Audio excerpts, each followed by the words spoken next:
और मेरे गुरुजी ने तो ऐसा प्रमाण दिया, माँ के गर्भ में 12 साल तक साधना की, 12 साल तक माँ के पेट में रहे और साधना की। उन्होंने जो प्रमाण दिए, जिस प्रमाण को ईश्वर भी वंदन करता है, उनकी जो बातें करे कम है। न जाने कई लोगों को जो मिट्टी हो चुके थे, प्राणहीन हो चुके थे, बोल दिया चल उठ जा, खेत पे जाना है, काम करने जाना है, उठ जा। एक आवाज के साथ मुर्दा खड़ा हो जावे। खर्चा लग गया, 5-6 लाख रुपए मुझे लग गए सारे बनाने में, भजन बनाने में जी। तो हमारे मित्र ने बहुत अच्छी बात कही। उन्होंने कहा ये 5-6 लाख रुपया अगर आप खर्चा नहीं करते तो आज आप बाइक पे जो घूम रहे उसकी जगह पे अच्छी 4 व्हीलर में घूमते। पर फिर भी मैंने उनको काफी शॉर्ट में जवाब दिया कि भैया मेरे पास जो बाइक है उसकी वैल्यू है 1,20,000 रुपया। आप अभी जो बाइक पे आए हो ये 42 साल पुरानी लेके आए हो जिसकी वैल्यू है 16,000 रुपया। आपने तो ऐसा कुछ नहीं किया, न तो कोई भजन गाए, न तो कोई सेलिब्रिटी के साथ काम किया, कुछ नहीं किया, कहीं खर्चा ही नहीं किया। तो आपने अपनी कार कहाँ खड़ी रखी है जरा मुझे बताइएगा। कोई उत्तर नहीं है मेरा जी। किसके पास किस मात्रा में क्या होगा ये तय करने वाला ईश्वर है। नमस्ते दोस्तों, आज हमारे पॉडकास्ट में गेस्ट के तौर पे एक ऐसी व्यक्ति विराजमान है जिन्होंने कई बड़ी बड़ी हस्तियों के साथ काम किया है और उन हस्तियों के साथ काम करने के बाद ही कोई भी सेलिब्रिटी बन जाते हैं। आइए मिलते हैं भावेश भानुशाली जी से, जिन्होंने पद्म विभूषण आशाताई भोसले, पद्म भूषण उदित नारायण जी, पद्मश्री अनूप जलोटा जी, अलका याग्निक और कुमार शानू जी ऐसे बड़े बड़े व्यक्तियों के साथ काम किया है और म्यूजिक भी दी है। तो भावेश जी, इतने बड़े बड़े हस्तियों के साथ जो आपने काम किया है, मैंने बहुत सारे आपके संगीत सुने हैं, वीडियोस देखे हैं। आपने अपने सारे संगीत अपने गुरुजी को समर्पित किया है जी, और प्रोड्यूस भी खुद ही की है। तो इनके बारे में कुछ बताइए मुझे। गुरु ये शब्द 2 अक्षर का शब्द है, लेकिन इसकी जो महिमा है ये काफी अनंत है, विशाल है। जितना सुने जितना बोले इस विषय पर उतना कम है। हमारे ज्ञाति गुरु, हमारे जो ज्ञाति गुरु है ओदोराम जी महाराज, उनके शिष्य वालराम जी महाराज और वर्तमान गादीपति हरिदास जी महाराज, ये हमारे ज्ञाति गुरु है। और ये मैंने जो भी भजन बनाए ये सब उनको मैंने समर्पित किए। अब अपन बात करेंगे अपने ओदोराम जी महाराज जी की। भगवान ओदोराम कहना भी अतिशयोक्ति नहीं होगी, क्योंकि जो अस्तित्व जब भी धरती पे आए राम रूप में, कृष्ण रूप में, और जो उन्होंने काम किए उसी प्रकार के सारे काम हमारे ओदोराम जी महाराज ने किए। अच्छा। उन्होंने स्कूलें बनवाई, उन्होंने मंदिर बनवाए। तब उस समय पे मुगलों का थोड़ा ये सब था और धर्म परिवर्तन का भी थोड़ा सब डिस्टर्बेंस था इंडिया में। तो उन्होंने काफी लोगों को उस राह पे जाते हुए रोका। अच्छा। और निरंतर ईश्वर का सुमिरन किया। और उन्होंने 18 वर्ण, हमारे बोलते 18 वर्ण, बोलेगा तो सारी जाति प्रजाति सारे उनको वंदन करते थे, सारे उनसे प्रेम करते थे लोग, और वो भी सारे लोगों से प्रेम करते थे। और देखो शायद तब मैं इस शरीर के साथ नहीं था, पर किसी शरीर के साथ था, क्योंकि आज भी मुझे उनकी अनुभूति हो रही है कि हाँ मैं जरूर वो समय में रहा होऊंगा। और सबसे एक खास बात उनकी कि उन्होंने वो समय में गरीबी बहुत थी। ये इंडिपेंडेंस के पहले? हाँ जी, हाँ जी, हाँ जी, हाँ जी, बात है इंडिपेंडेंस के पहले। हाँ, करीबन मुझे लगता है 80-85 साल के पहले की ये। अच्छा। उनका 80-85 साल पहले वो थे जी। इस धरती पे, और आज भी है हम्म। और रहेंगे। विचारों के साथ है, अनुभूति के साथ है। और महापुरुषों का यही तो भेद है प्रकृति का, जो शायद अपन सामान्य लोग समझ नहीं पाते हैं कि प्रकृति से वो इतने कनेक्ट हो जाते हैं साधना कर करके, ईश्वर से इतने कनेक्ट है कि जब चाहे, हम्म। जो रूप से चाहे, वो धरती पे रहते हैं, अपने साथ रहते हैं। पर बस अपने पास वो नजर नहीं है, इसलिए अपन पहचान नहीं पाते उनको। बाकी उनका तो प्रेम और भाव निरंतर है, और अपने को भी प्रेम और भाव निरंतर उनसे रखना चाहिए, तो अनुभूति होती रहती है। उन्होंने कई समाजों के लिए भी काम किया, क्योंकि गरीबी थी, और महापुरुष जो होते हैं, साधक साधना जो करते हैं, ब्रह्मचर्य की बहुत बड़ी ताकत है। तो उनका इतना प्रभाव था कि उनके मुंह से निकला हुआ हर शब्द, हर वचन सत्य था, और इसके कारण उन्होंने जो जो शब्द तब कहे थे, आज वो सारे सत्यों के सामने खड़े। मैं भानुशाली समाज से बिलोंग करता हूँ, ऐसे ही पटेल समाज है, लोहाना समाज है, कच्छी, हमारे काफी समाज हैं। तो उन सारी समाजों के लिए उन्होंने काम किया, और आज ये सारी समाज बड़े ही अच्छी उच्च स्तर पर बैठे हैं जी। और सारे लोग अध्यात्म से जुड़े हैं। कली काल का प्रभाव है, कलयुग है। इस समय में एक चीज निश्चित है कि जो भी पैसा आता है, वो पैसा दो राह पर चलने की कोशिश करता है। एक होती है अच्छी राह, जिसमें अध्यात्म है, प्रेम है, भाव है, अच्छे संस्कार है, एक ये राह है। दूसरी राह ऐसी है कि आसानी से पैसा आ जाता है तो वो आसानी की तरफ भागता है, जैसे व्यसन, विकारों से। ये सब अपन देख रहे हैं आज के समय में, परंतु हमारी समाज में इस व्यसन का और विकारों का प्रभाव बहुत कम है। नहीं है ऐसा तो दावा नहीं कर सकते हैं, परंतु समझो कि बहुत बड़ी समाज है, उसमें कहीं कहीं एकाध ऐसा अपने को मिल जाए कि जो व्यसन से लदा हुआ हो। और इसमें और एक बात कहने के लिए मुझे बहुत अच्छा लग रहा है, और इन विचारों को ऐसा लगता है कि अपन गले से लगा लगे विचारों को। हमारे वर्तमान जो गादीपति है हरिदास जी महाराज, उन्होंने एक बहुत अच्छी बात लोगों के सामने रख दी कि भैया देखो, मुझे अगर आप अपने घर बुलाना चाहते हो तो पहले मुझे वचन दो कि आप मदिरा पान नहीं करोगे। कभी मदिरा पान नहीं करते हो तो ही हम आपके पास आएंगे, आप मांसाहार से दूर हो तो ही हम आपके पास आएंगे जी।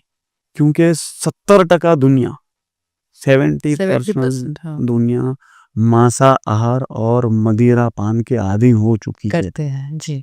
और जिस वजह से इंडिया में शायद कितना, आई थिंक 60% से ज्यादा ही लोग। यस, अभी परसेंटेज का तो सर्वे तो करना मुश्किल है, दिन दिन बढ़ रहा है अभी, और दिन ब दिन बढ़ते जा रहा है, और ये आगे न जाने कैसा समय आएगा, क्योंकि ये कली काल का पहला चरण है।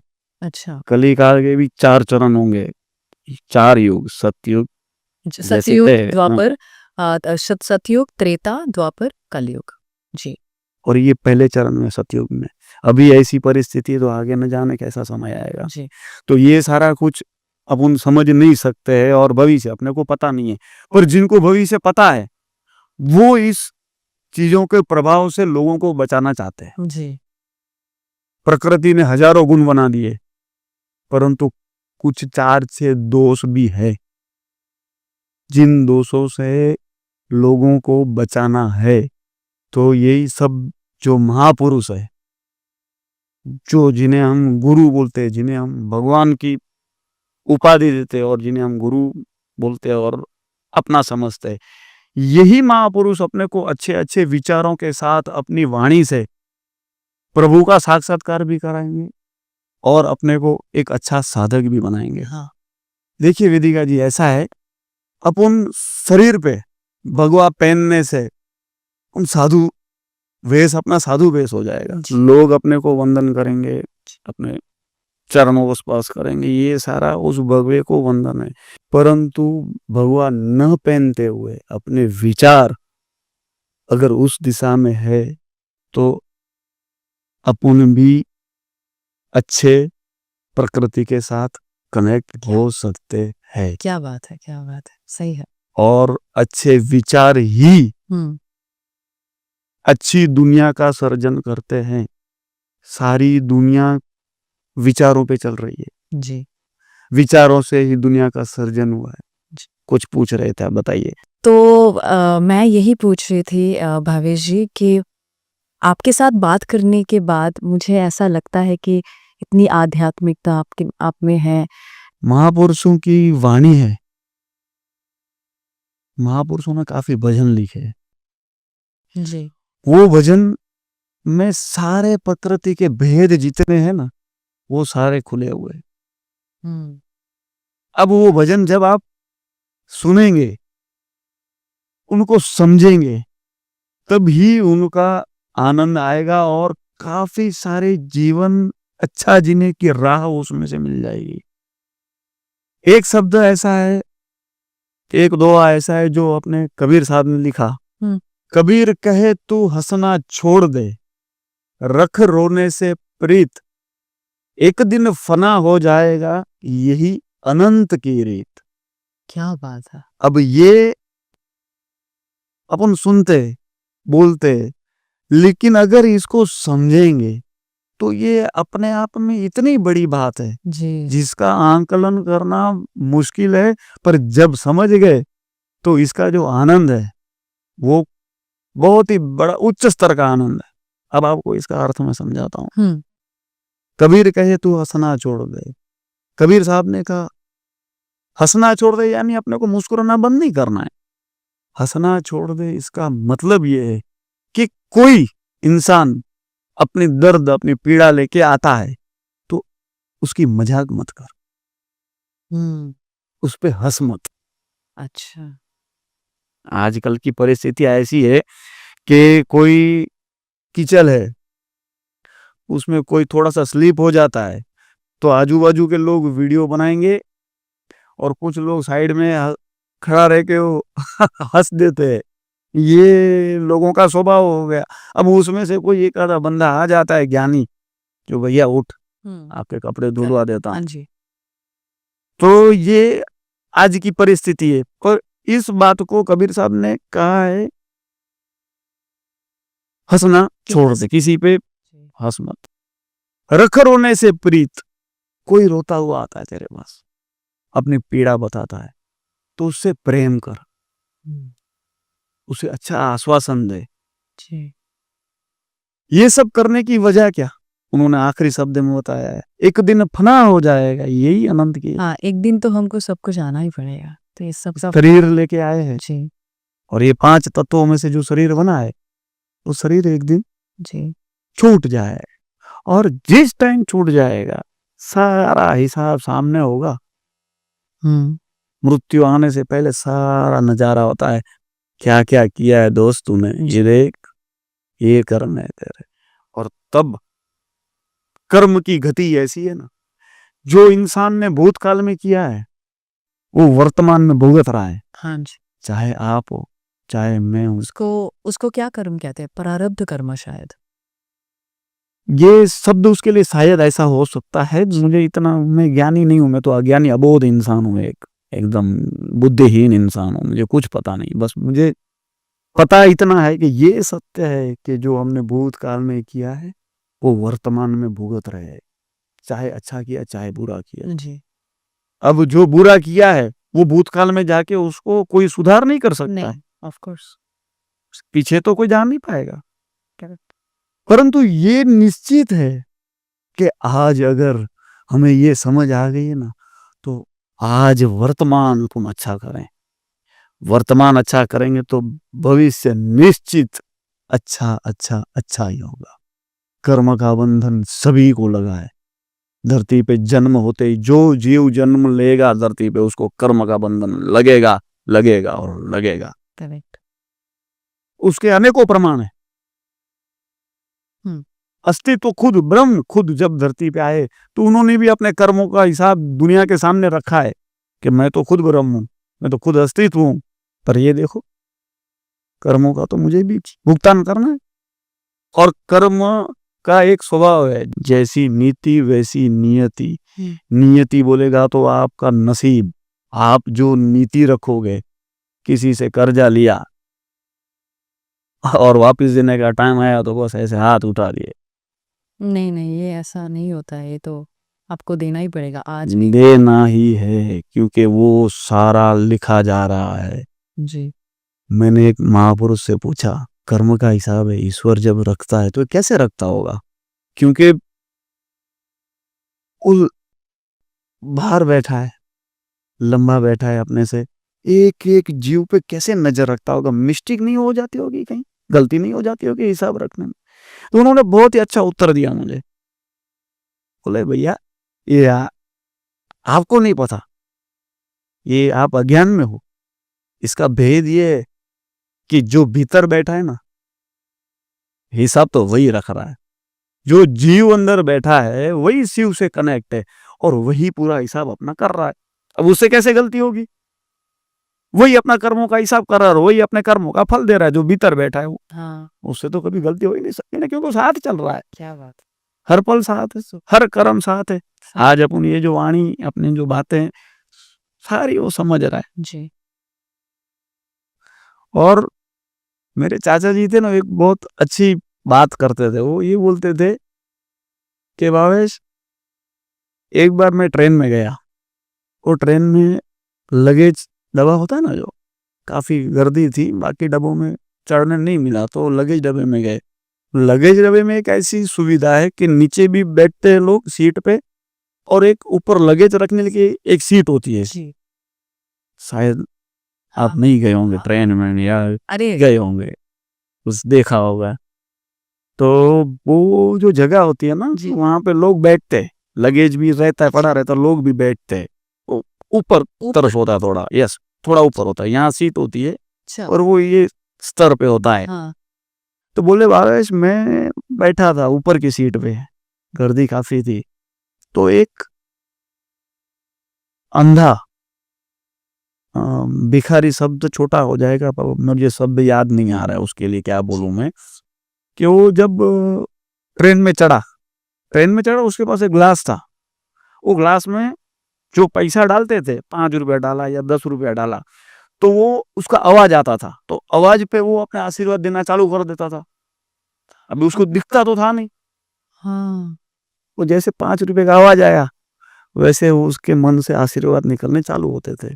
काफी आशीर्वाद दे रहा था, क्या अरे भाई कोई 5 रुपया डाले तो उसे करोड़ों के आशीर्वाद, और अनमोल आशीर्वाद, पैसे के तो पीछे की बात है, कि भाई आपका परिवार सुखी होगा, आप सुखी होंगे, स्वस्थ रहेंगे।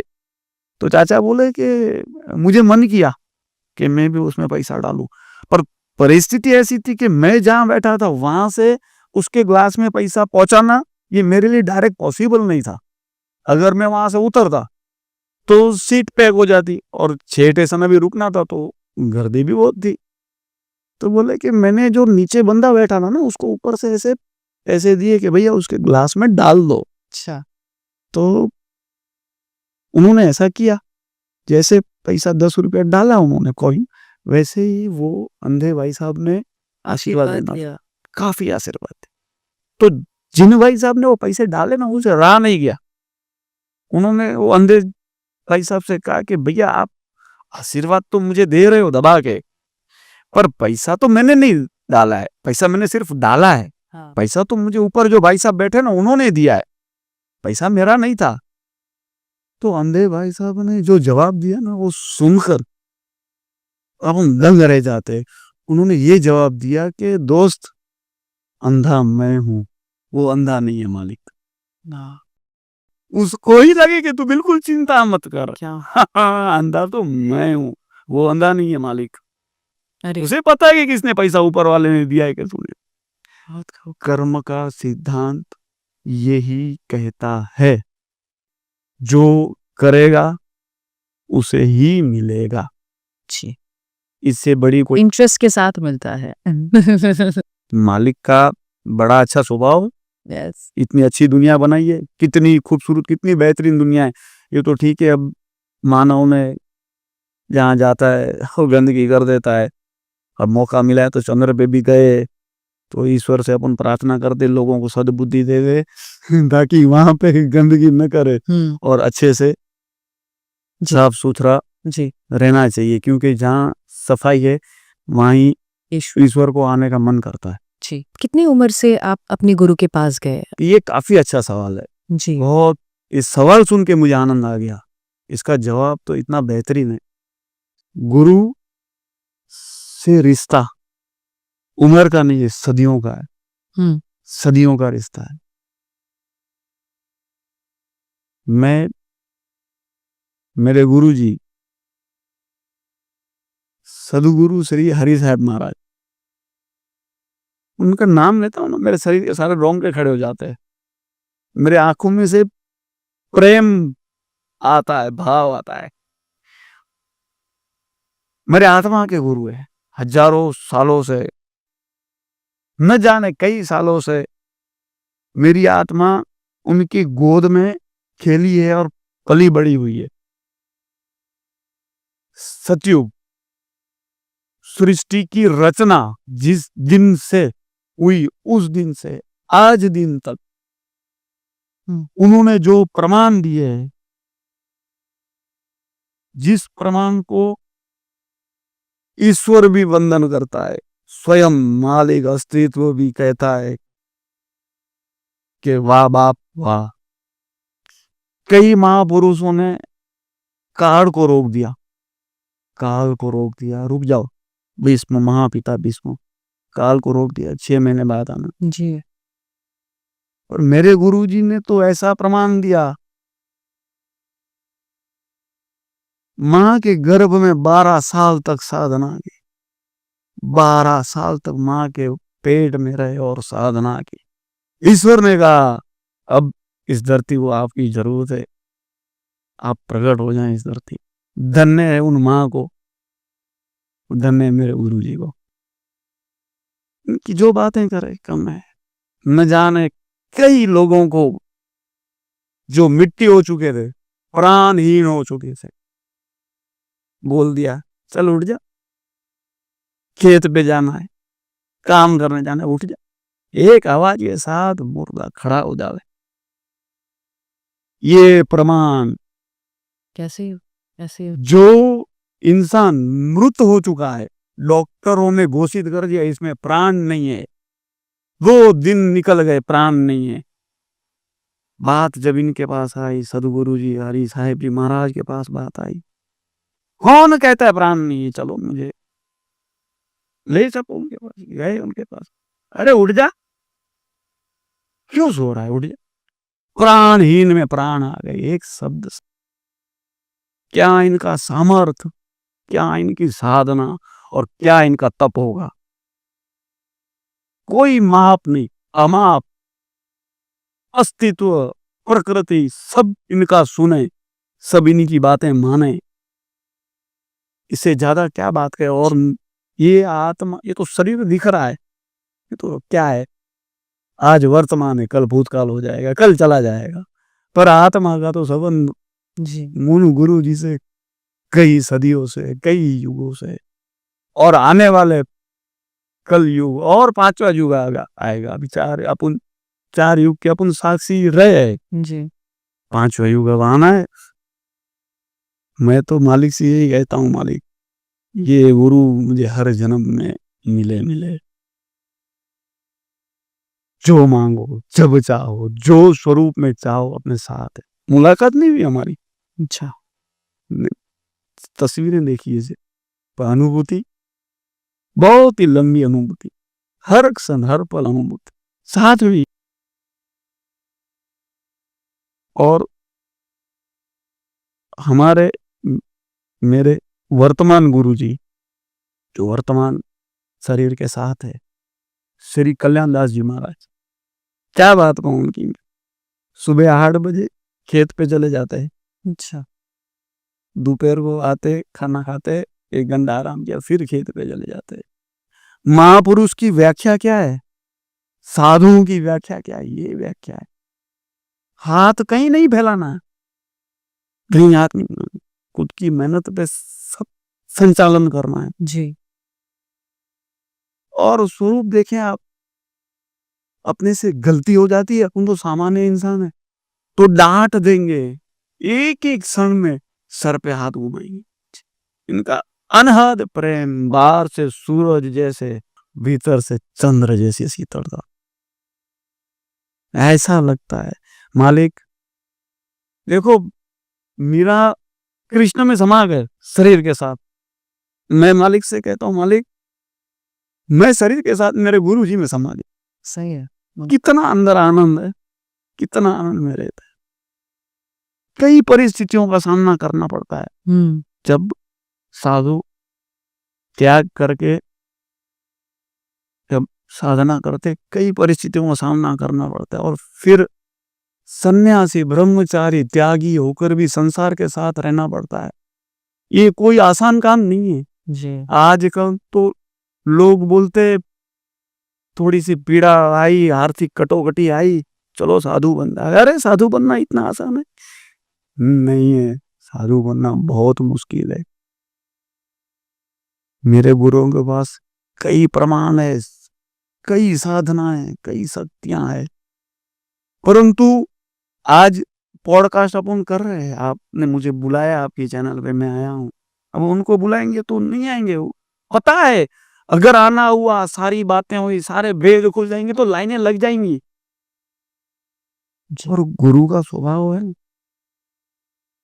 ये माँ का स्वभाव, ये कैसे, ये ऐसे जैसे माँ अपने बेटे को थोड़ा सा लगा, जरा सा कहीं पत्थर लग गया छोटा सा, तो भी हाँ ऐसा माँ का आवाज निकल जाता है। वैसे गुरु का है। गुरु बताते नहीं, भीतर है। उनके शिष्य, उनके सेवक, उनको थोड़ा सा भी तकलीफ होती है ना, तो रोते वो है, बस उनके आंसू दिखते नहीं। ये अंतर है, माँ के आंसू दिख जाते हैं, करेक्ट। माँ का आवाज सुनाई देता है। गुरु भीतर है, माँ बाहर है, ये अंतर। गुरु जी के जितने शब्द कहेंगे उतने कम है। मेरे गुरु जी शांतिदास जी महाराज है, उनको कभी आप यूट्यूब पे सुनना, जी। उनका नाम लिखेंगे शांतिदास जी महाराज विरानी, उनको सुनना आप। उनको आधा घंटा सुनने के बाद आप भी यही महसूस करोगे कि कहीं मैं भी संत हूँ, मैं भी साधु हूँ। उसकी वजह क्या है? तपन बुझावे औरन की दे दे अपनो रंग, तो साधु की परिभाषा है। उनके साथ रहो, बस उनके सारे गुण अपने में अपन महसूस करेंगे, अपने जैसा बना रहता। करेक्ट। इतना शीतल, इतना आनंद, इतनी मिठास, आनंद आ जाता है। गुरु गोविंद दोनों खड़े, किसको लागू पाए। धन्य धन्य मेरे गुरुदेव, जिन्होंने दियो गोविंद मिलाए। यहां तक हमने सुना है। आज इस बात को मैं आगे ले जाता हूं प्रमाण के साथ। गुरु गोविंद दोनों खड़े, किसको लागू पाए। धन्य धन्य मेरे गुरुदेव, जिन्होंने दियो गोविंद बनाए, दियो गोविंद बनाए। इसका प्रमाण ये, हमारे कच्छ में जैसल तोरल हुए जी। महान पुरुष, कैसे साधु, कैसे पुरुष। जैसल जी जो थे ना, उनके लिए ये शब्द था, कच्छ जी धरती जो कारो नाग, जैसल जाड़े जो डाकू। अच्छा। शायद हाँ हाँ। आपने डाकू शब्द को अब आप सुने कि नहीं मुझे नहीं नहीं नहीं। और उसका हाँ। इंग्लिश क्या होता है ये तो मुझे बिल्कुल नहीं पता। इंग्लिश में क्या डकैत होता है और क्या होता है डाकू को? डाकू बोलेगा तो लूट मार, मारपीट, खून खराब, कोई सोचते हैं। हाँ। बस यही। अब इनकी मुलाकात, जैसल जी की मुलाकात हो गई तोरल जी से एक बार संजोग से। वहां भी वो चोरी करने ही गए थे। अच्छा, चोरी करने गए थे। और मैया तोरल कितने प्रचंड प्रखर महापुरुष थे। उन्होंने ज्ञान दिया, गुरु बन गए। धीरे धीरे मैल, कई जन्मों का था मैल, उतरता गया, उतरता। आज वहां जैसल तोरल की समाधि पे हजारों लोग लाइनें लगाकर उनके चरण स्पर्श करते, उनके वंदन करते। इसका मतलब ये हुआ कि गुरु सामर्थ्यवान है तो वो चाहे तो अपने शिष्य को ईश्वर पद दिला सकता है। आप समझ रहे हो? समझ गई। ईश्वर पद बाप रे। लियो गोविंद बनाए, हाँ। गोविंद बना देगा। महापुरुष के पास तो सारी शक्ति है। और सारे गुरु, हर गुरु का एक स्वभाव होता है। ये स्वभाव ये होता है कि उनका अपना शिष्य उनसे सवाया हो। तो ये तो सत्य है। सत्य है। देखिए विदिका जी, और आपने कहा कि सारे शब्द है वो गुरु को समर्पित आपने किए, तो उसका उत्तर तो मैंने दिया है। जी। और गुरु का सुमिरन करते करते करते करते बस उम्र बीत जाए और अंत समय आए, तभी भी मुख में गुरु का नाम हो, ताकि मिट्टी तो होना ही है पर वो मिट्टी में से सुगंध आए। गुरु वाणी बोलते बोलते बोलते गलत भी सही हो जाता है, भजन करते करते गलत भी सही हो जाता है। तो ये मेरे मन का भाव है कि जब तक उम्र चले, जब तक शरीर चले, जब तक वाणी चले, तो गुरु भजन गाते रहिए, आनंद करते रहिए। बाकी बात आपने कई प्रोड्यूस की, तो मैं एक आपको अच्छा किस्सा सुनाता हूँ। हमारे एक मित्र ने मुझे कहा कि भैया आप ये कर रहे हो तो आपको इसमें पैसे लग जाते होंगे, अब बड़े बड़े सेलिब्रिटियां हैं, भले ये तो गुरु की इच्छा है कि उन सेलिब्रिटियों के मुंह से गुरु सुमिरन हो, ये मेरी इच्छा से तो चलना नहीं है। हाँ। वो तो गुरु की इच्छा है। हाँ। तो ये तो होना ही है। वो तो हाथ पकड़ के करवा देते हैं, ये भाई ये काम करो तुम। अच्छा। और मेरा क्या सामर्थ्य? तो ये गुरु के आदेश ही थे जो आप आदेश है, मन से आदेश है। उनका मन हमारा मन कहीं एक है, प्रकृति की इच्छा कहीं एक है। आखिर मुझ में तो कोई सामर्थ्य है नहीं, मैं तो एक छोटा सा व्यापारी हूँ, ना मेरे पास पैसा है, ना मुझे संगीत में कुछ आता है, कुछ नहीं। परंतु फिर भी जहां जिनके साथ खड़ा रहने का ख्वाब भी अगर अपन देखे तो भी वो बड़ा लगे। दूसरे दिन अपन जगे तो ऐसा लगे इतना बड़ा ख्वाब देख लिया मैंने, पर उनके साथ रियलिटी में काम करने का मौका मिला। ये तो गुरु की इच्छा होगी जब ही हो सकता है, जी। अन्यथा ये तो पॉसिबल नहीं नहीं। हाँ। तो हमारे मित्र ने कहा या आप ये खर्चा किए होंगे इतना, तो इससे क्या फायदा होता है? मतलब ये फायदा लाभ हानि ये सब मेरा काम नहीं है सोचना भैया, मुझे क्या कर। ओ ईश्वर। अच्छा, अब जब बात आती है कि प्रोड्यूस की, तो खर्चा लग गया, 5-6 लाख रुपए मुझे लग गए सारे बनाने में, भजन बनाने में। जी। तो हमारे मित्र ने बहुत अच्छी बात कही कि भैया वो बात अच्छी उनके हिसाब से थी, मेरे हिसाब से उन अच्छी बात का भी मैंने अच्छा जवाब दिया, ये भी आपको मैं बताता हूँ। उन्होंने कहा ये 5-6 लाख रुपया अगर आप खर्चा नहीं करते तो आज आप बाइक पे जो घूम रहे उसकी जगह पे अच्छी 4 व्हीलर में घूमते। मित्र ने कहा, तो मैंने सुन लिया।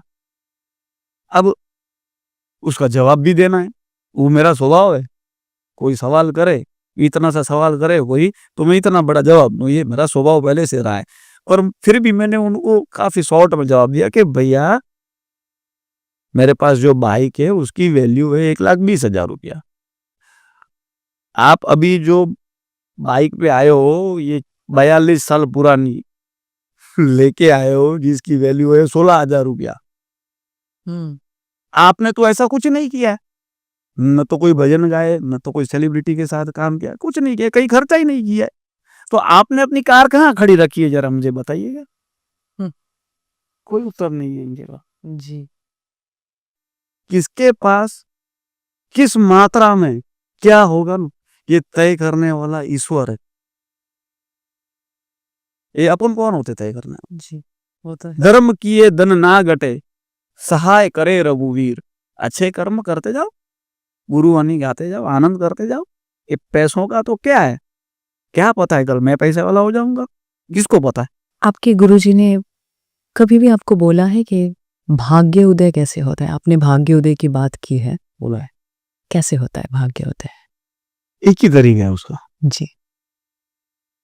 भाग्य उदय का एक ही तरीका है, राम राखे मेरे हूँ दुनिया में, राम राखे मेरे हूँ, राम राखे मेरे हूँ दुनिया में, कोई ने काई न कहूँ, राम राखे मेरे।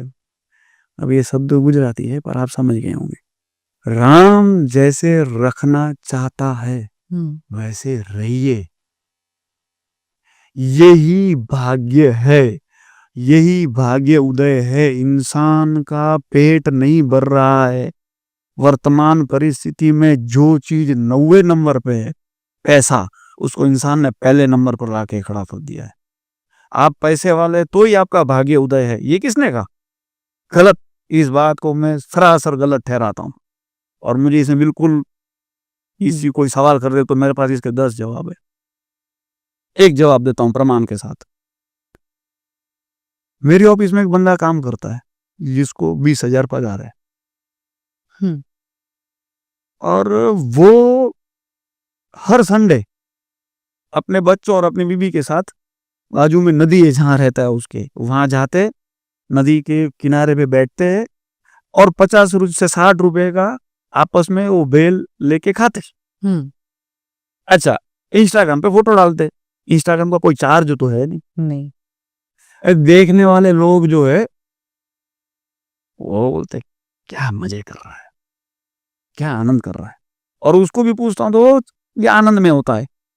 एक बार उससे मैंने कहा कि भाई देख, अब बहुत टाइम हो गया, थोड़ा पगार तेरा बढ़ा देता हूँ। तो बोले सेठ अभी, कोरोना का समय था जब भी मैंने उनसे ये कहा, तो बोले सेठ अभी रुक जाइए, अभी पहले जैसे व्यापार नहीं है, थोड़ा व्यापार बढ़ेगा ना तब मेरा पगार बढ़ाना। तो ऐसे भी लोग हैं दुनिया में।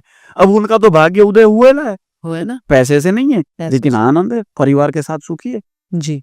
उनको इतने पैसों में भी आनंद आ रहा है और वर्तमान परिस्थिति मुंबई में 1 लाख कमाने वाला भी बोल रहा है कि मैं कम कमा रहा हूँ। ये एकदम अटल सत्य है। ये वो जिसको बोलते हैं ना, शब्द नहीं है लेकिन ये सत्य है, चाहे कोई स्वीकारे चाहे कोई नहीं स्वीकारे। पैसे कम ही पड़ रहे हैं लोगों को, जितना भी कमाओ कम ही लग रहा है, कमाते जाओ कम। वेदिका जी ऐसे क्यों? इसका जवाब बताऊं। इंसान अगर इतना प्रेम अपने गुरु से, अपने ईश्वर से करे ना, तो पैसा पीछे दौड़ता हैगा। अरे वेदिका जी रुक जाओ, मुझे ले लो अपने साथ। अरे भावेश जी रुक जाओ, मुझे ले लो अपने साथ।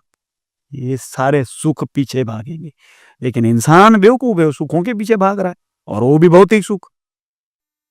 भौतिक सुखों का क्या करेंगे आप? मैं बाइक पे भी मुझे आनंद आता है, मुझे, मेरे पास अब धीरे धीरे चल के थोड़ा थोड़ा जमा करके गाड़ी ले लिए, पर मुझे आनंद तो बाइक पे आ रहा। अपना आनंद ही अपना सुख है और वही भाग्य उदय है। मेरा एक सवाल है कि आप रिश्तों को, जिंदगी को, ये कैसे देखते हो आप? तुम्हें बिना कर्म किए पुण्य प्राप्त करना है और सुखी होना है तो एक ही चीज करो, अपने माँ बाप की सेवा पर। हाँ, माँ बाप की सेवा करने से जो पुण्य मिलता है बहुत, उसका जो अमाप है वो भले मैं नहीं कर पा रहा हूँ। मेरा और मेरे पिताजी का रोज झगड़ा होता है बातों से। मन तो निरंतर उनकी सेवा करना चाहता है और करता है। और मैं अपने बच्चों को सिखाता हूं कि आप कहीं सुंदर देखो, सुंदरता देखो, आप कहीं टैलेंट देखो, आप कहीं पैसा देखो, कभी प्रभावित मत हो इंसान से, क्योंकि उसको किसने दिया? ये सारा किसने दिया है? ईश्वर। तो प्रभावित हो जाइए ईश्वर से जी। अरे वाह ईश्वर, तूने कितना खूबसूरत बनाया है इसको।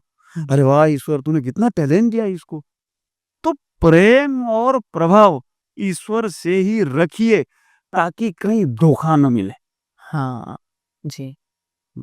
अपना घर के लोग, अपने परिवार के लोग, अपने गुरु और अपने ईश्वर, यही भरोसेमंद है, ये समझ लेना, ये तय कर लेना, इसको बांध लेना इस बात को। और देखिए मैं तो 10th पास हूँ, पढ़ा लिखा तो हूँ, लगता है शकल पे से नहीं, ऐसा नहीं लगता है। ऐसा कैसे हो सकता है? आपने पढ़ाई छोड़ दी है क्या? छोड़ दी, वो समय ऐसा था जी। ऐसा लगता था कि चलो कमाए पैसा, तब पता नहीं था ना कि आनंद तो पढ़ने में, पढ़ाई है जब तक कोई जिम्मेदारी नहीं, जिस दिन काम पे लगे उस दिन जिम्मेदारी बढ़ जाएगी, ये पता नहीं था। तो मैं 10th पास हूँ 39% के साथ, बहुत अच्छे पर्सन थे वो टाइम के। तो प्रॉपर्टी भी काफ़ी सस्ती थी, 25-50 हज़ार में रूम मिल जाता था। वो टाइम में मेरे को 39% आए थे, तो भी बड़े थे वो। और मेरी वाइफ है वो M.Com है। ओ जो डिस्पेरिटी है पढ़ाई की, पर विचार मिलते। शादी होने के कुछ समय के बाद मेरी वाइफ ने कहा कि अगर आपको काम में हाथ बटा सकूं मैं, या कहीं मैं जॉब कर सकूं, तो मुझे अधिकार है। तो मैंने बोला अधिकार तो है जी। पर आपकी जिम्मेदारी क्या है ये आपको ज्ञान है? तो उन्होंने बहुत अच्छा जवाब दिया, बोले मुझे ज्ञान। तो मैंने बोला बताइए जरा, मैं भी तो सुनूं। पढ़े लिखे तो आप है, इंग्लिश अच्छा बोल लेते, मैथ्स पावरफुल है, पर ज्ञान की बातों में आपके पास क्या ज्ञान है, जरा मुझे सुनाइए। तो उन्होंने कहा देखो ऐसा है कि मेरी जिम्मेदारी ये है कि मेरे सास ससुर, अपने बच्चे, विस्तार तो होना ही है परिवार का, इन्हें सभी को मुझे खुश रखना है। उसके बाद उनकी संतुष्टि होने पर अगर मेरे पास समय है तो मैं जॉब कर सकती हूँ, काम कर सकती हूँ। उन्होंने बोला बिल्कुल सही है। प्रकृति के बंधारण जो बने हुए, बंधारण बोलेगे तो नियम, नियम बने हुए स्त्री पुरुष के लिए। ये नियम कैसे है? जब ऊपर से कोई आत्मा जीव धरती पर आता है तो मालिक है ना उसको ऐसा बजाता है, टक टक बजाएगा।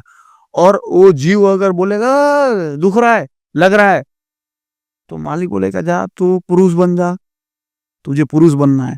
अच्छा। और टक टक बजाने के बाद अगर उसके मुंह पे स्माइल है तो मालिक बोलेगा चाह तू महिला है। महिला बन जा, तू सर्जन शक्ति है, जा तू सर्जन शक्ति है, सर्जन शक्ति है। बन महिला को ईश्वर ने कितना बड़ा अधिकार दिया सर्जन करने का।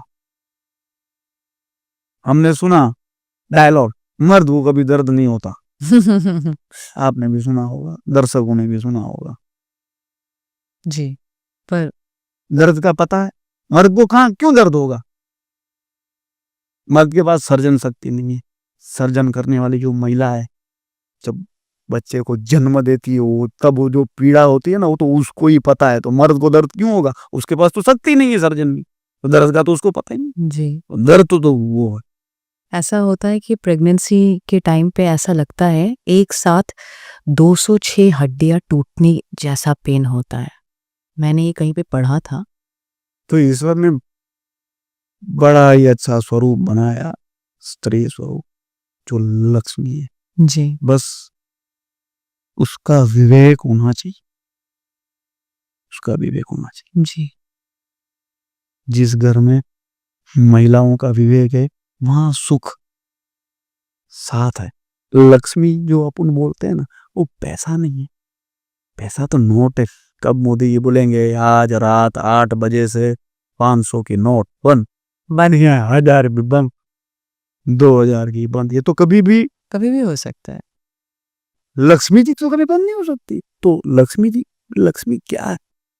अपने साथ रहने वाला सुख, अपने साथ रहने वाला आनंद, अपने साथ रहने वाला विवेक, सभ्यता, ये लक्ष्मी।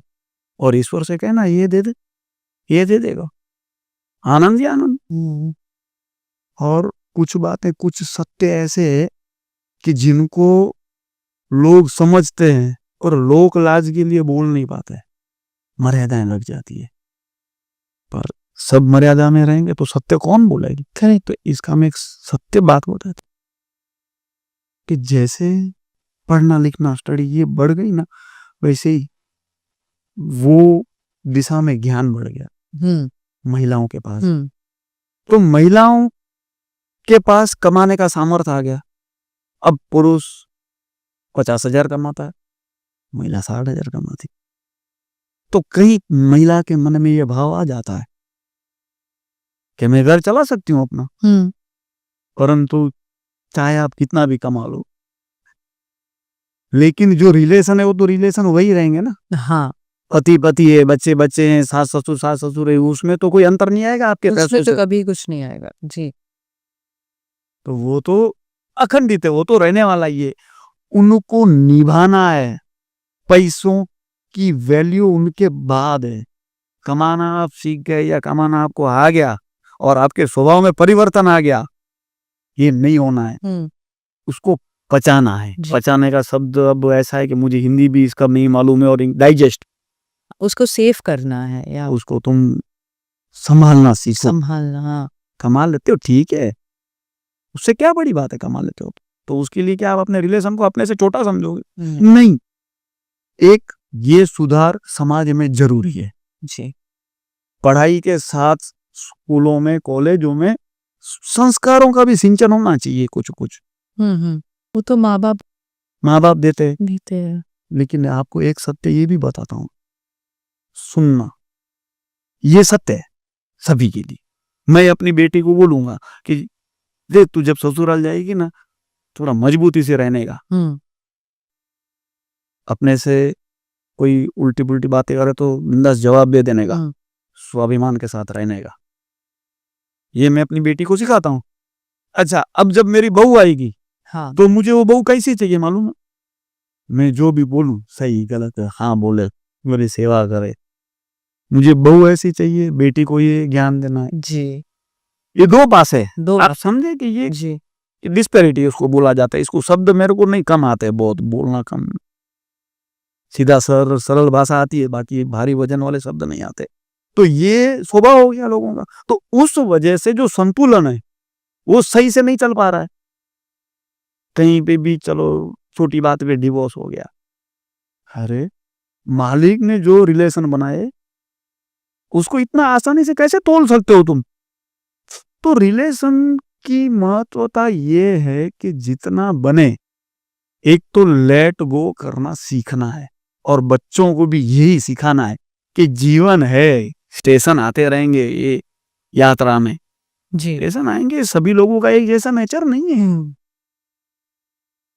सामने वाला अपने को मालूम है गलत है, हाँ बोलने में अपने को पैसा तो लगना नहीं है। उसको हाँ बोल के अपन सही तरीके से, अगर अभी समझो कोई मोटा है, हाँ। उसको अभी मैं बोले ए मोटे, तो उसको खराब लगेगा।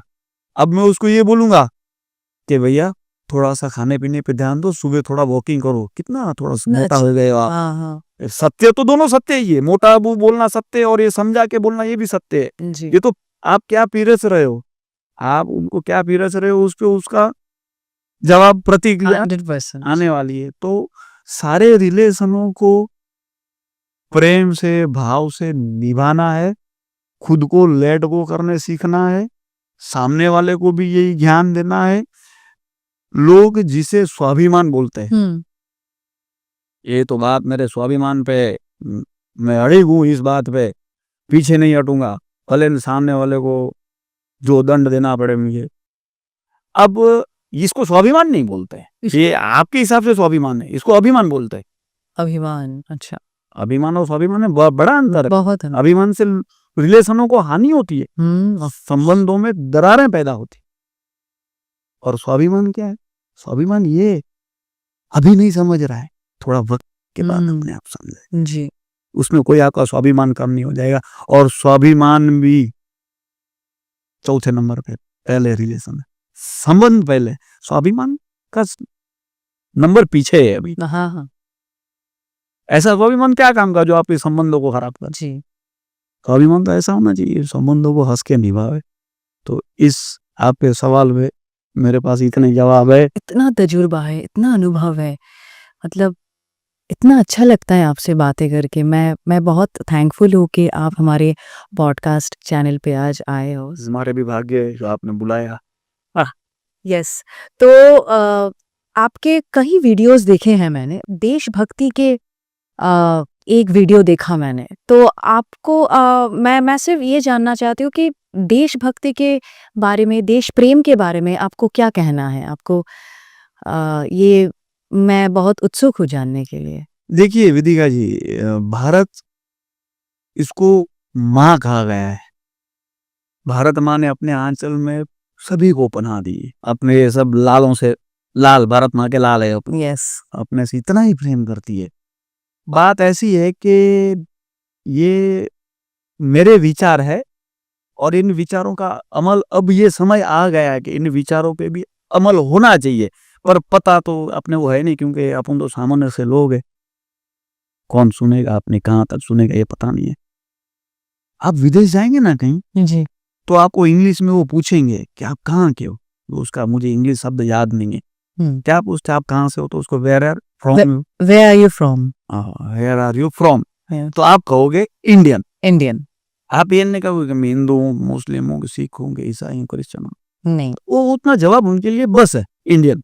करेक्ट इसका मतलब अपन भारतीय है। भारतीय है तो मैं तो ये कहता हूँ कि ये जो वाद विवाद हो रहे हैं सब, कहीं ये विवाद कहीं हो गया, ये वो धर्म का, ये धर्म का, धर्म के विवाद अब नहीं होने चाहिए।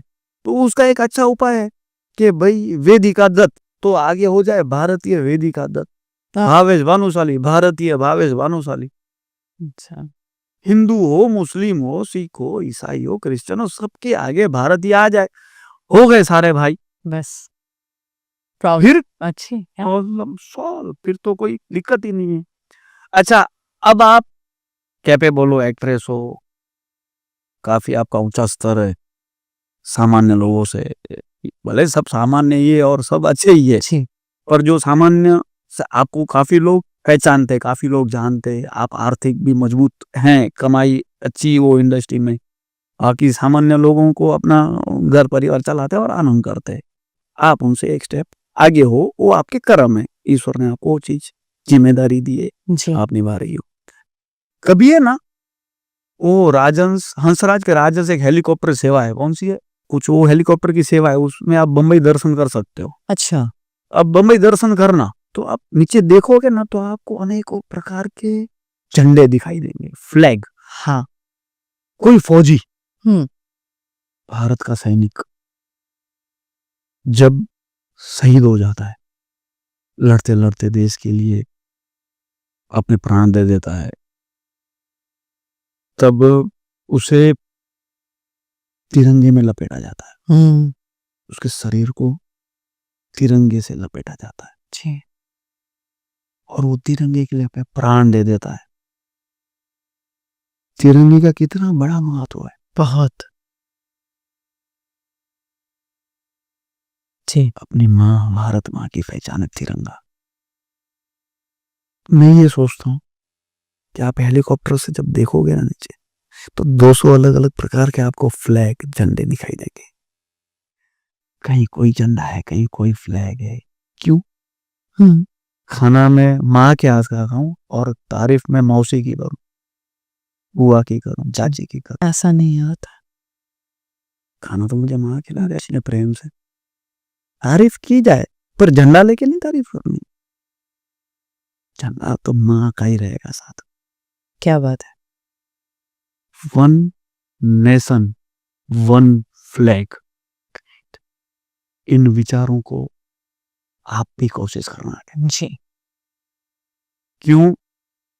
कि कोई भी बड़ी हस्ती, वीआईपी, बड़ा नेता जिसने अच्छे कर्म किए, उनकी जब शरीर उनका जब शांत हो जाता है ना, तो उनको तिरंगे से लपेटा जाता है। ये आपने देखा होगा, सुना। हाँ जी कई नाम है ऐसे जी कि जिनको तिरंगे से लपेट कर उनकी अंतिम यात्रा में ले जाया गया है। जी तिरंगा जो है उसका तो बड़ा महत्व है। महत्व है बहुत तो फिर ये क्यों कि जिसको मजा आया, जिसने चाहा, अपना झंडा फ्लैग बनवा के ये घुमा दिया, लहरा दिया? नहीं, वन नेशन वन फ्लैग।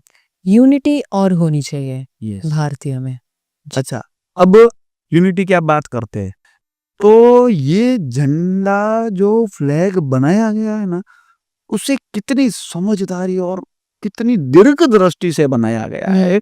भगवा भी है, आपको मंदिर पे लगाना है, मुझे मंदिर पे लगाना है, उसमें तो भगवा भी है।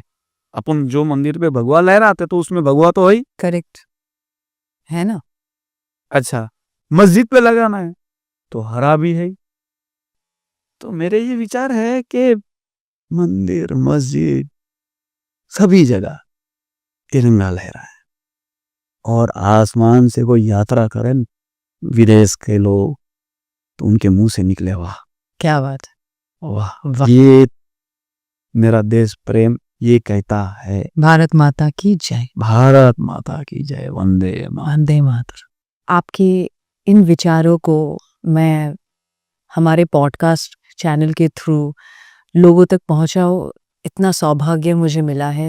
एंड मैं बहुत ही शुक्रगुजार हूँ सर कि आप आज आए, अपना इतना कीमती वक्त हमको दिया। So thank you so much again sir. आपका भी बहुत धन्यवाद जो आपने मुझे इतने अच्छे से इतने सब्र से सुना। नहीं नहीं, इतने इतने प्यारे प्यारे शब्द आपके मुंह से निकले तो sir obviously thank you so much for enlightening us. Thank you.